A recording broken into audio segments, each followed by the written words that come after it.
Good morning student. आज हम अपनी पाठ्य पुस्तक क्षितिज के पाठ 4 से सांवले सपनों की याद लेसन को आगे से पढ़ेंगे।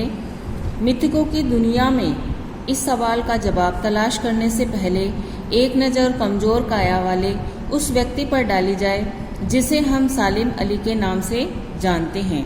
उम्र की क्षति तक पहुंचने में थोड़े ही दिन तो बच रहे थे। संभव है लंबी यात्राओं की थकान ने उनके शरीर को कमज़ोर कर दिया हो और कैंसर जैसी जानलेवा बीमारी उनकी मौत का कारण बनी हो। तो सालिम अली की मृत्यु कैसे हुई थी? 1 नंबर का प्रश्न अपना बन रहा है कि कैंसर जैसी जानलेवा बीमारी उनकी मौत का कारण बनी थी। अंडरलाइन कर लीजिए इसको। 1 नंबर का प्रश्न बन रहा है कि सालिम अली की मृत्यु किस कारण हो गई थी? तो कैंसर जैसी जानलेवा बीमारी उनकी मौत का कारण बनी थी। अंडरलाइन कर लेंगे। आगे पढ़ते हैं। लेकिन अंतिम समय तक मौत उनकी आंखों से वह रोशनी छीनने में सफल नहीं हुई जो पक्षियों की तलाश और उनकी हिफाजत के प्रति समर्पित थी। सालिम अली की आंखों पर चढ़ी दूरबीन उनकी मौत के बाद ही तो उतरी थी। उन जैसा वर्ड वाचक शायद ही कोई हुआ हो, लेकिन एकांत क्षणों में सालिम अली बिना दूरबीन में देखे गए हैं। दूर क्षितिज तक फैली जमीन और झुके आसमान को छूने वाली उनकी नज़रों में कुछ वैसा ही जादू था जो प्रकृति को अपने घेरे में बांध लेता है। सालिम अली उन लोगों में थे जो प्रकृति के प्रभाव में आने की बजाय प्रकृति को अपने प्रभाव में लाने के कायल होते थे। वेरी इंपॉर्टेंट बिंदु है, अंडरलाइन कर लेंगे आप लोग इसको कि सालिम अली उन लोगों में थे जो प्रकृति के प्रभाव में आने की बजाय प्रकृति को अपने प्रभाव में लाने के कायल होते हैं। उनके लिए प्रकृति में हर तरफ एक हंसती खेलती रहस्य भरी दुनिया पसरी थी। यह दुनिया उन्होंने बड़ी मेहनत से अपने लिए गढ़ी थी। उसके गढ़ने में उनके जीवन साथी तहमीना ने काफ़ी मदद पहुंचाई थी। तहमीना स्कूल के दिनों में उनकी सहपाठी रही थी। अब उनकी जो प्रकृति से उनका जो प्रेम था उनमें उनके जो सहयोगी की भूमिका है वो उनकी जीवन साथी तहमीना ने निभाई थी। इसको अंडरलाइन कर लेंगे आप लोग। उनके जीवन साथी तहमीना ने काफ़ी मदद पहुंचाई थी। तहमीना स्कूल के दिनों में उनकी सहपाठी रही थी। सहपाठी यानी साथ पढ़ने वाली। अपने लंबे रोमांचकारी जीवन में ढेर सारे अनुभवों के मालिक सालिम अली एक दिन केरल की साइलेंट वैली को रेगिस्तानी हवा के झोंके से बचाने का अनुरोध लेकर चौधरी चरण सिंह से मिले थे। वे प्रधानमंत्री थे। चौधरी साहब गांव की मिट्टी पर पड़ने वाली पानी की पहली बूंद का असर जानने वाले नेता थे। पर्यावरण के संभावित खतरों का जो चित्र सालिम अली ने उनके सामने रखा उसने उनकी आंखें नम कर दी थी। आज सालिम अली नहीं हैं, चौधरी साहब भी नहीं हैं। कौन बचा है जो अब सौंधी माटी पर उगी फसलों के बीच एक नए भारत की नींव रखने का संकल्प लेगा? कौन बचा है जो अब हिमालय और लद्दाख की बर्फीली जमीनों पर जीने वाले पक्षियों की वकालत करेगा? अब प्रश्न यहाँ से बन रहा है कि सालिम अली अपनी जो केरल की साइलेंट वैली है उसको रेगिस्तान की हवा के झोंके से बचाने के लिए किसके पास अनुरोध लेकर गए थे? तो अपन यहाँ से इसको अंडरलाइन कर लेंगे। एक दिन केरल की साइलेंट वैली को रेगिस्तानी हवा के झोंके से बचाने का अनुरोध लेकर चौधरी चरण सिंह से मिले थे। वे चौधरी चरण सिंह क्या थे? वे प्रधानमंत्री थे। इसको भी अंडरलाइन कर लेंगे। 2 नंबर के प्रश्न, 1 नंबर के 2 प्रश्न बन रहे हैं। चौधरी चरण सिंह कौन थे? चौधरी चरण सिंह उस समय के प्रधानमंत्री थे और वे मालिक सालिम अली किसके सामने पहुंचे थे? चौधरी चरण सिंह से मिले थे केरल की साइलेंट वैली को रेगिस्तानी हवा के झोंकों से बचाने के लिए।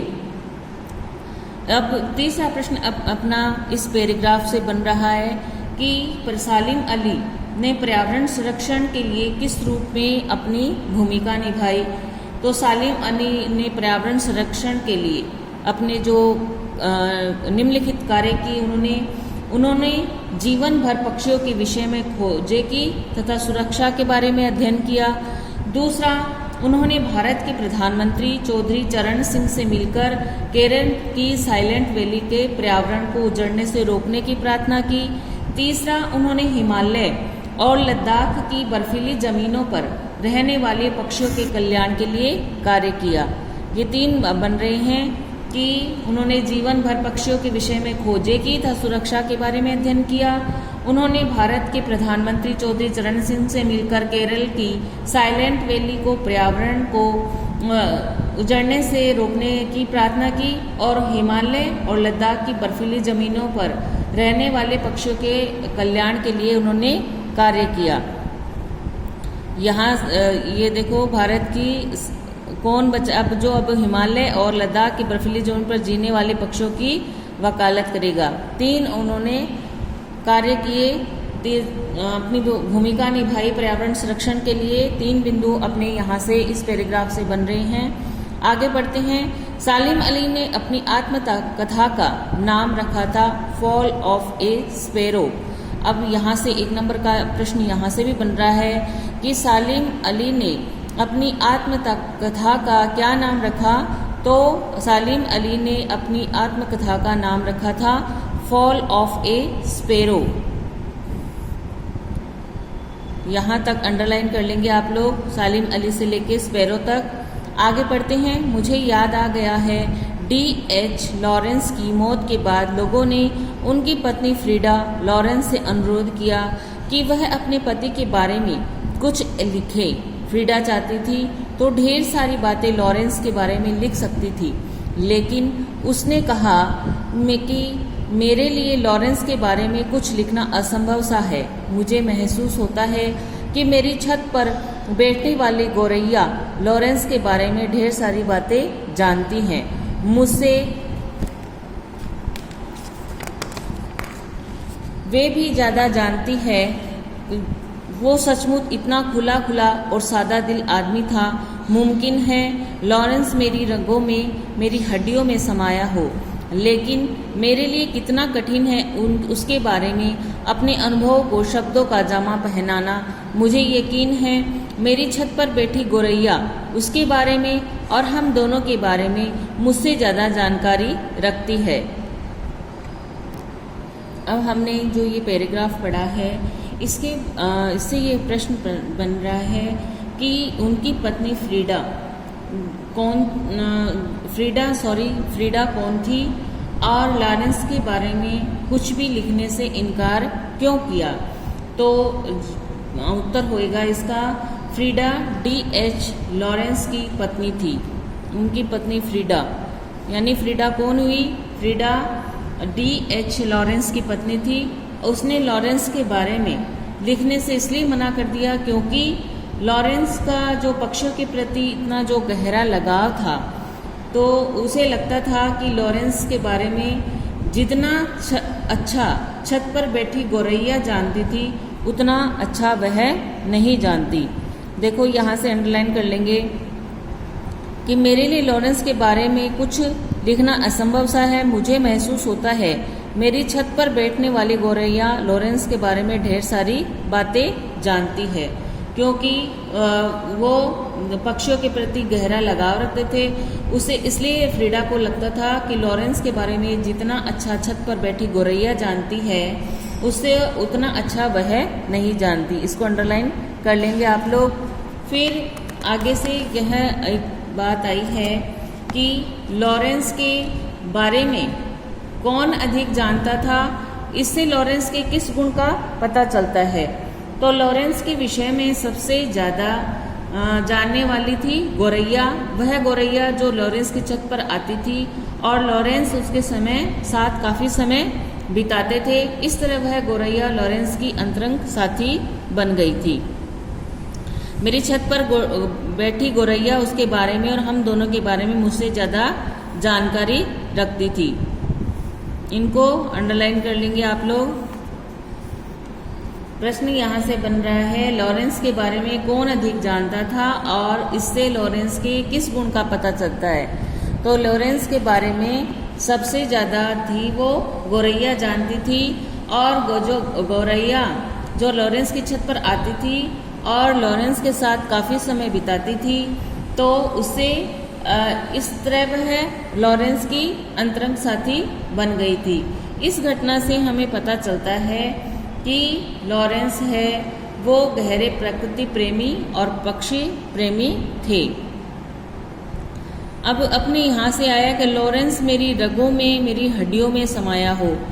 लॉरेंस मेरी रगों में, हड्डियों में समायों से क्या आशय हो सकता है।